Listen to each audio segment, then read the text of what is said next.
Bismillah, Assalamualaikum warahmatullahi wabarakatuh. Alhamdulillahirabbil alamin wahdahu wassalatu wassalamu ala asrofil anbiya'i wal mursalin wa ala alihi wa sahbihi ajmain, amma ba'du. Anak-anak saja, selamat pagi. Mudah-mudahan semuanya dalam keadaan sehat walafiat ya. Kita lanjutkan lagi pembahasan kita, materi kita fisika. Di minggu lalu kita sudah masuk tentang medan magnet ya. Insya Allah di minggu depan kita kan mau menerima rapot insya Allah. Jadi Ustazah berharap ya Ananda yang di kelas 12 ya Ustazah tidak berhenti untuk mengingatkan kalian semua anak-anak kelas 12, jagalah konsistensi semangatnya dalam belajar, jangan makin hari makin loyo gitu. Oh iyalah udah anak kelas 12 jadi udah kayak jagoannya lah, jangan seperti itu. Bahkan harusnya yang ada di dalam benak kita, yang ada dalam pikiran kita, yang ada dalam hati kita udah mau tamat nih, jadi ya harus lebih baik lagi gitu. Jangan sampai menyesal nanti setelah tamat SMA. Nanti setelah tamat SMA, loh kenapa ya kemarin saya itu sepele kali sama belajar, saya kok malas-malasan. Nah gitu. Jadi kalau udah nyesal nggak ada gunanya kan. Jadi anak-anak Ustazah tetaplah semangat belajarnya, ikuti kegiatan kita. Kalaulah memang jadwal SMA itu dari jam 10 sampai jam 12, nah ikutilah dia sampai selesai. Jangan menunda-nunda, nanti aja ditonton, gini dulu, Instagraman dulu, begini dulu.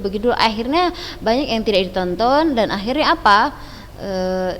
Nggak tahu apa-apa, tugas tinggal nyontek aja, tinggal foto bagi ke orang lain gitu kan. Dan itu kurang bagus sekali anak-anak saja ya. Nah kita lanjutkan kembali pembahasan kita tentang medan magnetik. Kemarin kan sudah kita bahas sedikit tentang magnet, dimana kan magnet itu ada dua jenis ya, ada dia magnet dari alam dan juga ada magnet buatan. Magnet dari alam ini ya memang dia dari alam, ada tercipta sendiri di alam gitu, dari logam-logam tertentu. Sedangkan magnet buatan inilah yang sering kita jumpai ini ya, dimana dia terdiri dari dua kutub, ada kutub utara dan juga ada kutub selatan, ya kan? Dimana seperti yang saya katakan kemarin bahwa magnet itu salah satu perbedaannya dengan listrik adalah kalau magnet itu dia selalu berpasangan kutubnya. Kalau dia listrik kan kalau positif ya positif, negatif negatif. Kalau ini apabila satu magnet dipotong lagi misalnya, dan dia otomatis akan berubah menjadi membentuk dua kutub lagi, utara selatan itu. Nah, jadi ini jenis-jenis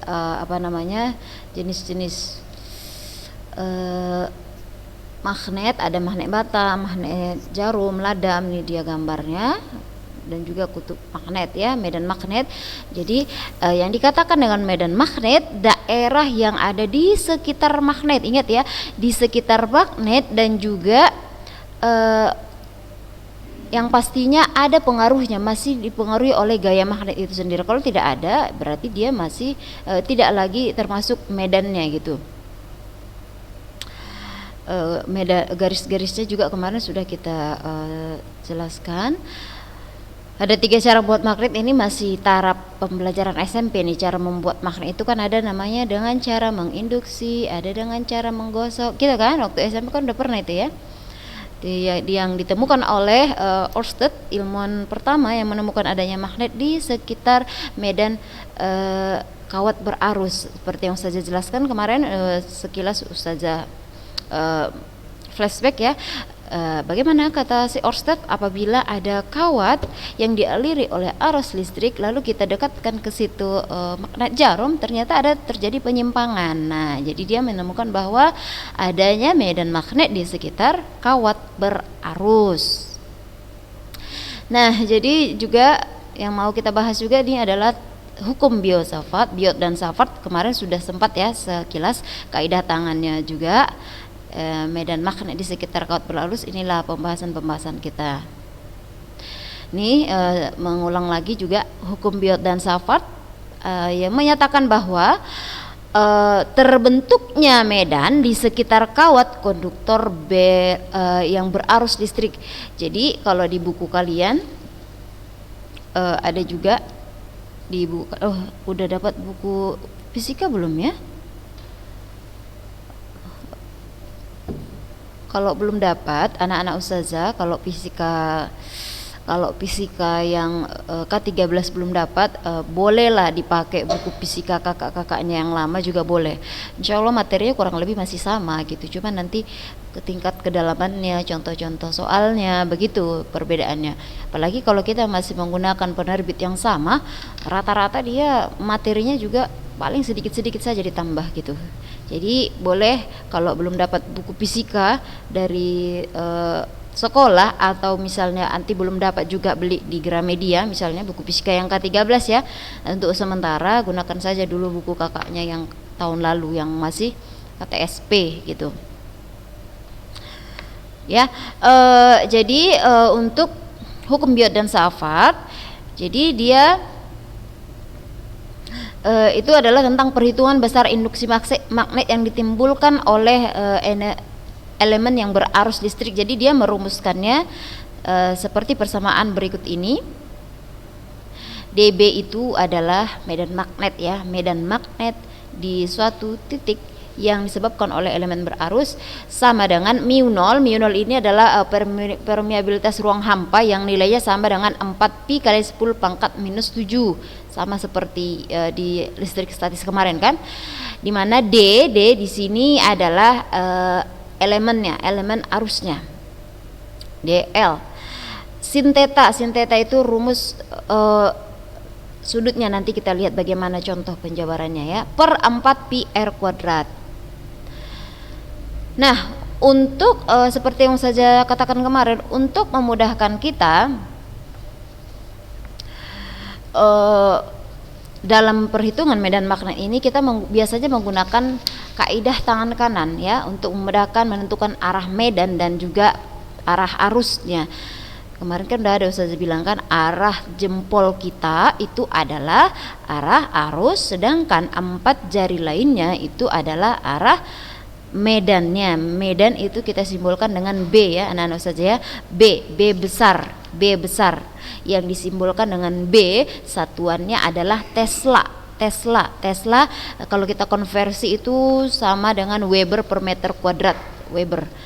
Nah, jadi caranya tangan kanan, kalau misalnya tangan kanan menggenggam kawat, jadi jempolnya itu adalah arah arus, sedangkan 4 jari-jari yang lainnya itu adalah menyatakan arah medan magnetik. Jadi ada namanya arah masuk, ada namanya arah keluar ya, arah masuk, arah keluar. Jika misalnya arah daripada 4 jari kita adalah menuju kita, nah Ustazah kasih tahu aja lah seperti ini ya, biar nampak.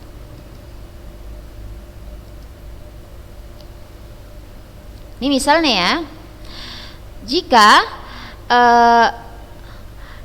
jempol kita ini kan mendekati Ustazah nih ya kan, jika jempol kita mendekati kita, ini arus, yang ini 4 jari ini adalah yang 4 ini adalah arah medan, dan yang 1 ini adalah arah arus. Ini arus, ini medan. Jika ini mendekati kita, berarti ini namanya adalah arah keluar.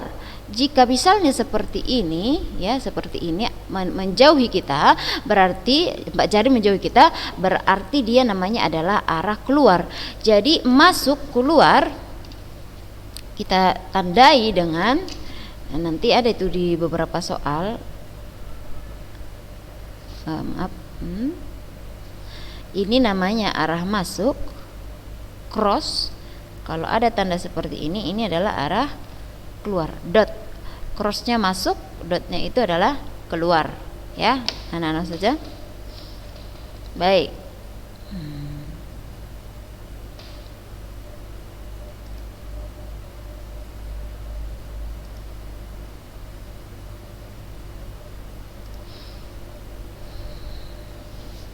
Nah, yang pertama, Kita mau, tadi kan kita sudah mengetahui hukum daripada Biot dan Safat ya, DB sama dengan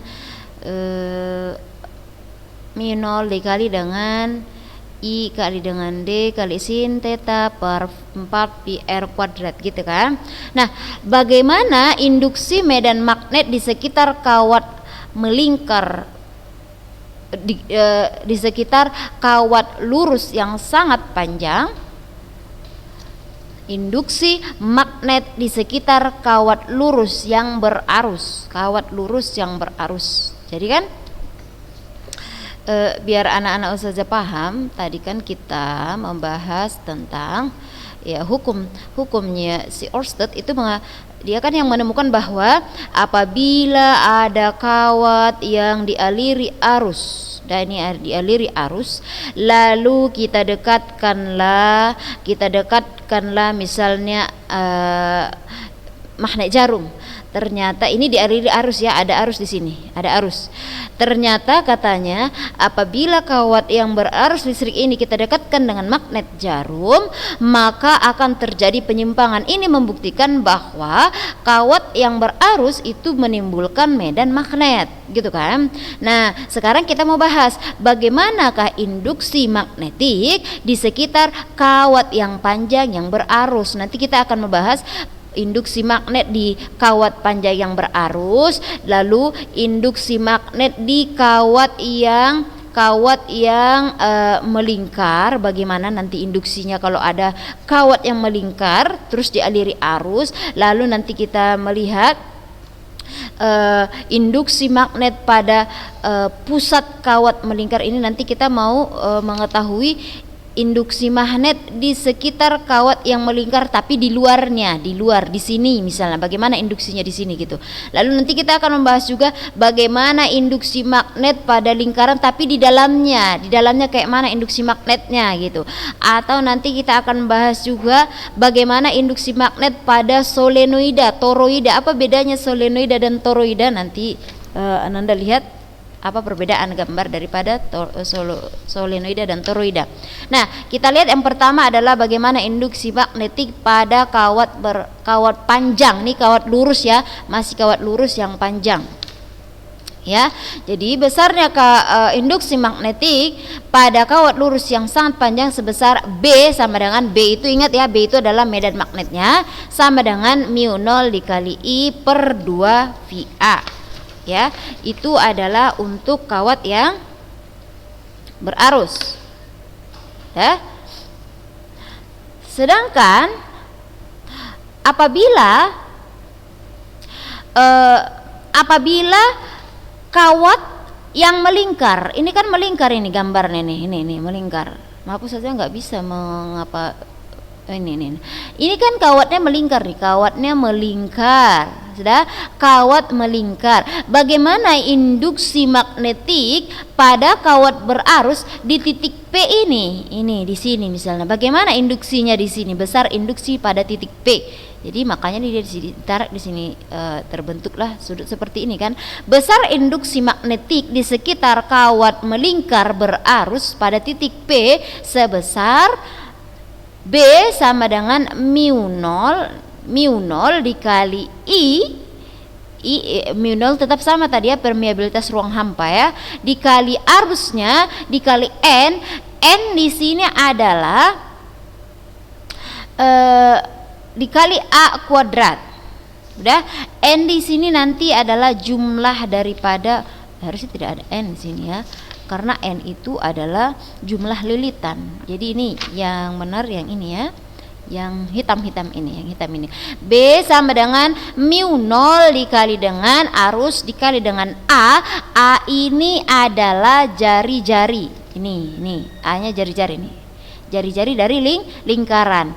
Sin theta nih sudut yang terbentuk nanti kali 2R kuadrat. R-nya itu adalah ini, yang ini ya, jarak dari P ke ini di sini dia. Jadi ini kan dia membentuk segitiga. Jadi kita bisa mencarinya seperti rumus Pitagoras dia kan. Ini adalah induksi magnetik di sekitar kawat melingkar yang berarus.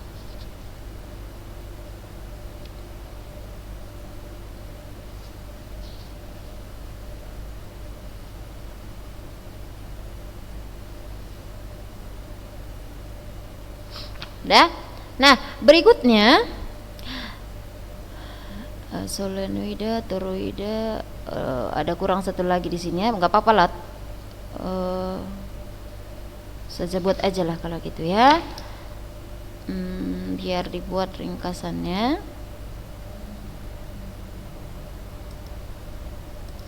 Tadi yang pertama adalah besar. Nih Ustazah, biar Ustazah gambarkan dulu.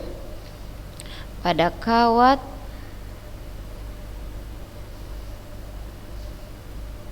induksi magnet di sekitar kawat lurus berarus.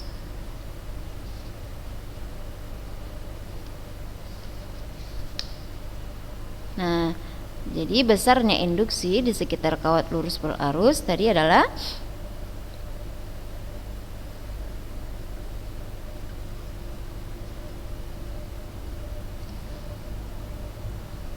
B sama dengan mu 0 dikali I per 2 pi A, ya, dimana mu 0 itu adalah permeabilitas ruang hampa sebesar 4 pi kali 10 pangkat minus 7 dah Weber. WB itu adalah Weber ya. Nah, yang berikutnya adalah induksi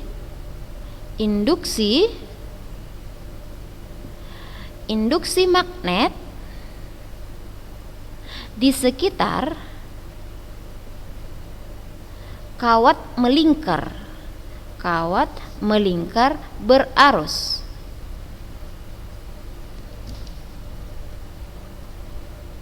Nah, jadi ada kawat ya. Ini ada kawat misalnya melingkar nih. Sudah? Jadi dia memiliki jari-jari, kita simbolkan dengan A jari-jarinya. Dah. Bagaimana induksinya pada titik P di sini, di luar ya. Jadi ini kita bisa Jadi kan bentuk kayak segitiga dia nih jadinya. Nah, nih. Ya kan? Inilah dia R. Nah, R ya. Karena di luar ya, di sini dia. Dah. Jadi besarnya induksi magnetik di luar di sekitar kawat melingkar berarus itu adalah sebesar B sama dengan mu 0 dikali I. Ini kalau kita jabarkan dia jadi 2 pi A, sama ya dengan yang di slide itu nanti. Yang di slide Ustazah buat itu sama itu dengan yang ini ya. IA kuadrat dibagi dengan 2R pangkat 3. Nah, itu dari mana? Awalnya kan mu 0 per IA 4pi R kuadrat gitu kan. Jadi kita matikan V-nya, 2pi-nya. Jadi tinggallah dia 2pi, 4pi awalnya. Lalu bagaimana induksi magnet ini kan melingkar di sekitar kawat, maksudnya di luar. Lalu kalau dia untuk induksi magnet ya, induksi magnet pada pusat. Kita sekarang pada pusat kawat melingkar. Pusat kawat melingkar. Nah, ini ini tadi kan di luar ini ya. Gambar pertama tadi di luar kawat melingkar, sekarang kita mau cari tahu di pusat kawat melingkar. Besarnya induksi magnetik di pusat ini misalnya nih. Ini kan melingkar nih. Nah, nih ya. Nih, di pusat kawat melingkar itu sebesar B sama dengan mu 0 dikali I per 2A, di mana A-nya di situ adalah tetap sama ya. A di sini adalah jari-jari R. Jadi ini ya, rumusnya mirip-mirip ini nanti. Bedakan A di sini untuk kita medan magnet ini ya, A di sini adalah jari-jari kalau dia misalnya adalah membentuk lingkaran. Sedangkan R di sini adalah jarak, R kecil itu jarak dari sini ke sini, R. Sedangkan A itu adalah jari-jari daripada lingkaran yang terbentuk gitu. Berikutnya adalah induksi pada solenoida. Nah, perhatikan dulu perbedaan antara solenoida dan toroida. Nah, kita lihat di sini adalah solenoida. Solenoida adalah sebuah kawat. Solenoida itu adalah kawat panjang yang digulung rapat menjadi sebuah helix. Helix itu maksudnya adalah melilit-lilit gitu. Yang lilitannya sangat rapat seperti halnya per. Nah, itu contohnya per itu kan kawat yang dililit-lilit. Namun ini contohnya nih. Jadi dia ada batang, lalu dia dililit-lilit oleh sebuah kawat dan ini dialiri oleh arus listrik. Bedanya dengan toroida, kalau toroida itu adalah solenoida juga, tapi dia dilengkungkan kayak donat, gitu kan? Jadi kalau toroida, solenoida tadi kawat dililit-lilit udah lurus gitu aja. Dah ada kawat dililit-lilit lalu dilengkungkan lagi dia, itulah namanya toroida. Nah, perbedaannya kalau dia solenoida besarnya induksi magnetik. Jadi ini ada udahan jumlah lilitan kan, makanya tadi ada N yang saya bilang. Besarnya induksi magnetik pada solenoida itu sebesar mu0 kali I kali N, di mana N di sini adalah banyaknya lilitan ini tadi. Per L. L itu adalah panjang solenoida yang terbentuk. Ya, sedangkan toroida juga demikian, hampir sama rumusnya ya.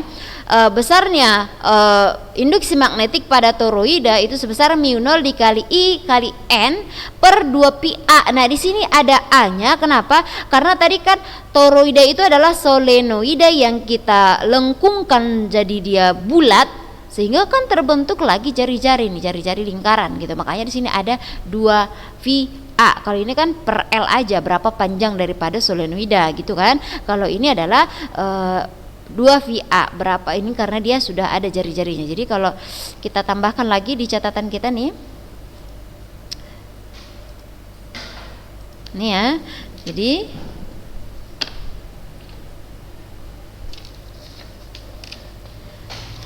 untuk induksi magnetik pada solenoida ya, induksi magnetik pada solenoida. Nah, bedakan ya. Kalau dikatakan solenoida itu adalah dia kawat dililitkan ini. Misalnya nih, anggaplah ini udah dililit ini. Udah dililitkan. Jadi otomatis kan dia punya panjang ini. L. Nah, besarnya induksi magnetik, jadi ada nanti perbedaannya ada nanti kalau pada ujung solenoida dan juga pada pusat solenoida berbeda lagi. Kalau besarnya induksi magnetik pada ujung solenoida, mana ujungnya Ustazah? Inilah ujung sini atau ujung sini gitu. Dah, pada ujung solenoida yaitu sebesar B sama dengan mu0 dikali dengan N tetap ya, N itu adalah jumlah lilitan, kali dengan arusnya dibagi dengan 2 kali L. 2 kali L itu adalah 2 kali panjangnya, 2 kali daripada panjangnya. Nah, sedangkan kalau dia minta adalah di pusat solenoida ya berarti di sini gitu kan. Di pusat solenoida yaitu sebesar mu0 dikali dengan jumlah lilitan kali arus bagi dengan panjang dari solenoidanya, itu kayak rumus yang tadi kan. Nah, sedangkan induksi magnetik pada toroida ini kita ringkaskan aja dulu semua, baru kita buat contoh soalnya. Induksi magnetik pada toroida. Nah, kalau tadi Solenoida itu adalah kawat dililit-lilitkan gitu aja. Kalau ini adalah kawat dililit-lilitkan, lalu setelah dililit-lilitkan dibuat juga dia menjadi lingkaran gitu. Ada kurang lebih lah, udah cantik lah itu ya. Nah contohnya yang seperti gambar yang tadi lah, seperti ini Ini toroida dia namanya. Nah, besarnya induksi magnetik di pusat toroida, ini kalau kita bicara tentang pusat toroida, yaitu sebesar, jadi rumusnya mirip dengan ini pada pusat solenoida nanti. Besarnya adalah B sama dengan mu 0 permeabilitas ruang hampa dikali dengan berapa jumlah lilitannya dikali dengan arus yang mengalir dan juga 2pi A. Nanti ada juga dia itu N, bisa kita ganti N itu ya. N kecil itu adalah perbandingan antara jumlah lilitan dibagi dengan panjang. Jadi rumus ini kita bisa ganti nih. Yang ini bisa ganti jadi N.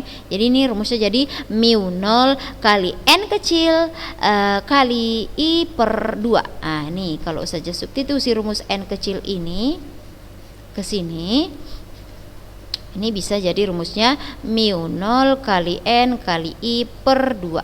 Paham ya? Ini. Itu. Nah inilah dia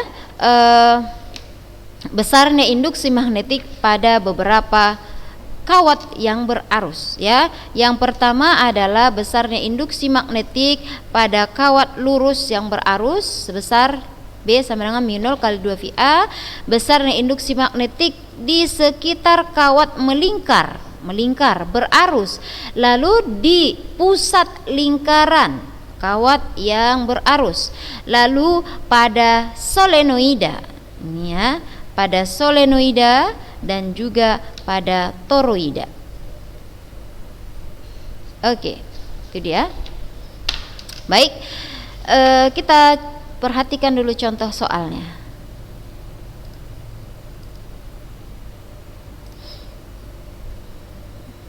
Nah ini salah satu penggunaan daripada penggunaan magnet dan elektromagnetik. Misalnya alat ukur listrik menggunakan ampermeter, alat listrik dan piranti komunikasi seperti loudspeaker.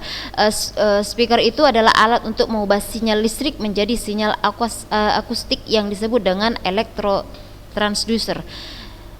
Jadi di telekomunikasi transducer itulah yang mengubah informasi sinyal listrik menjadi informasi suara dan bisa kita dengar, itu aplikasinya ya. Oke, kita lihat contoh soal.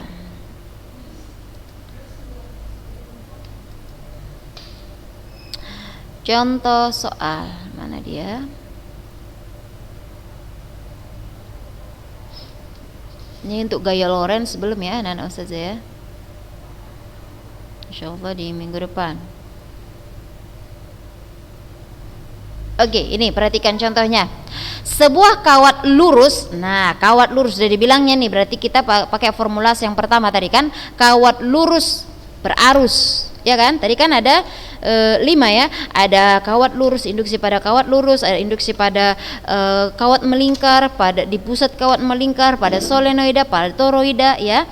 Nah, pada kawat lurus dialirilah arus listrik sebesar 3 ampere. 3 ampere. Tentukan besar medan magnet. Medan magnet berarti B.